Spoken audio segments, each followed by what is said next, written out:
a lot of this stuff we've gone over in class before, and I've got some other sort of step-by-step videos that are made. But some people I know, I think, still could use some ideas about how to go about putting this project together. So that's what this video is going to be about.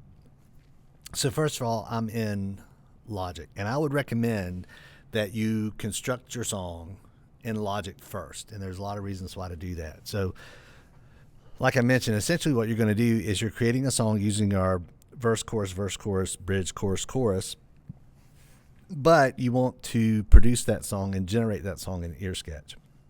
But we're going to be using Logic and EarSketch together.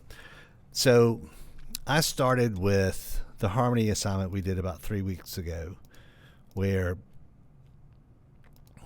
I had a drum beat and a harmony track.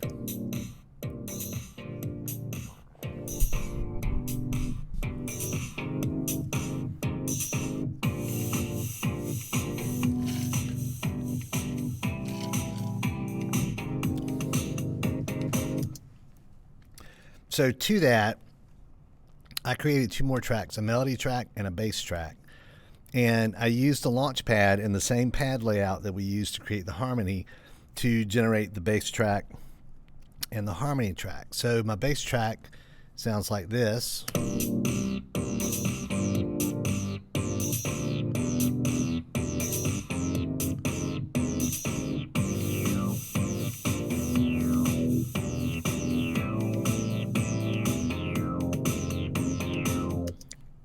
And then finally, I added the melody to go with the harmony of the bass and the drums.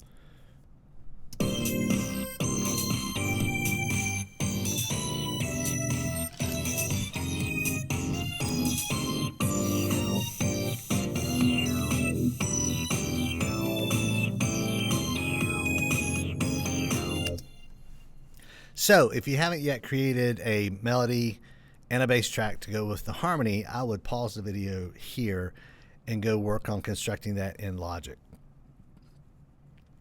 Now, once you have the melody and the harmony and the bass tracks created, the next thing I would do is, if you look above the track headers in Logic, you have this button, and if you hover over it, it says Show or Hide Global Tracks. And if you click on that, it's going to reveal something called the arrangement track.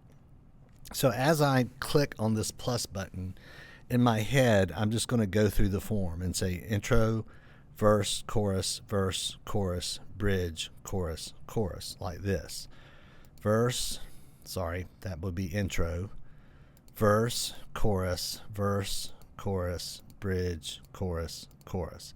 So I'm just saying that in my head. I'm not worried about what's showing up. But now if I go back, intro, verse, chorus, I'm going to click on bridge, change that to chorus, click on outro, change that to verse. I did that backwards. Always. There we go. Verse, chorus.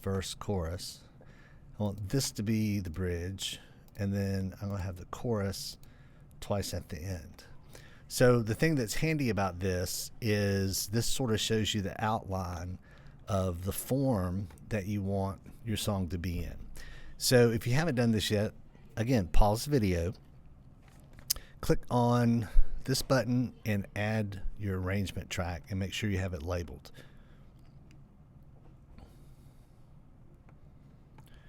Now, once you have that arrangement track, the next thing I'm going to do is I'm going to come down here, click and drag across these 4 tracks, and then I'm just going to click and drag it over here because that's going to be for my chorus.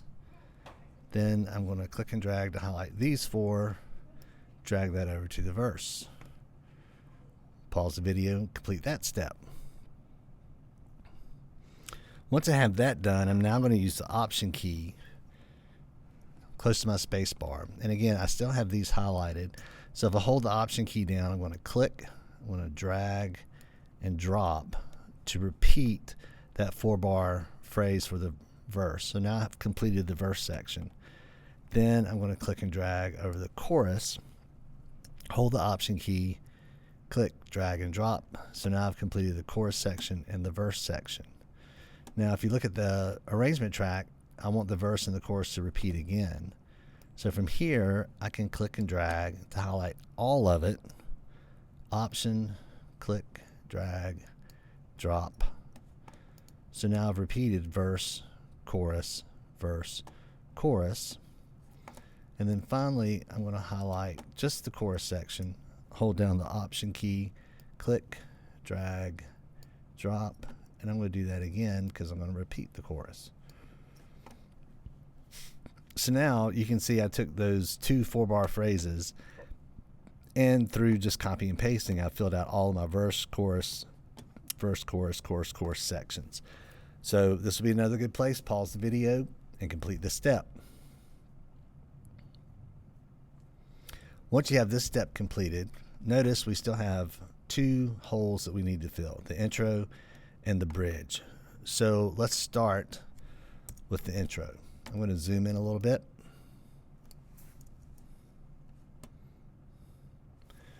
So most songs don't just start with the verse, unless you're, say, Imagine Dragons. Most songs are going to start with an introduction, something to grab the attention of the listener. So a really super simple way to do this is if I come down here to my bass track, I'm going to click on that region, hold the Option key, click, drag it over, and drop it. Then I'm going to put my cursor in the upper right corner of the region and click and drag to loop that 4-bar phrase. Next, I'm going to come down to the drum track, hold my Option key, click, drag, and drop it at bar 5. So this way I'm going to start with just the bass by itself, then I'm going to add the drums in at bar 5, and then when we get to 9, the entire verse starts. So this is what this intro would sound like.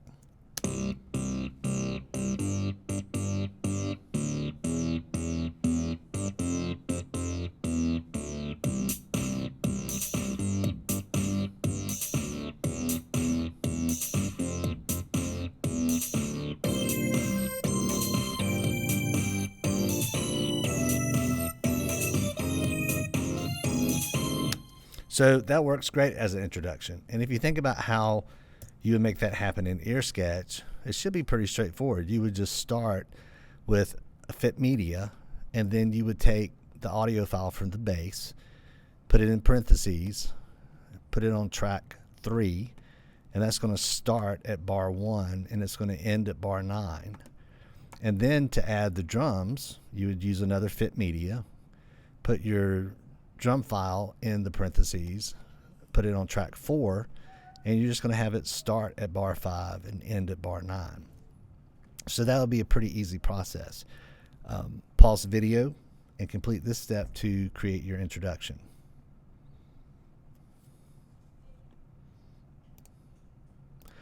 Now, in addition to doing that, if you wanted to make the introduction a little more interesting, you could go into the loop library and go to sound effects and maybe impacts. And there's a lot of interesting sounds that you could add to make the introduction a little more interesting. So let's take a listen to these sound effects I found. And I just used my Option key to copy and paste it.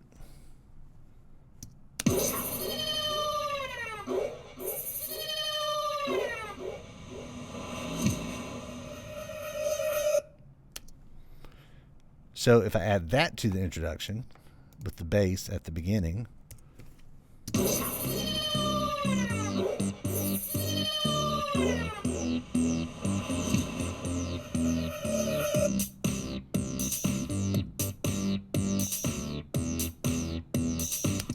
so that's kind of interesting.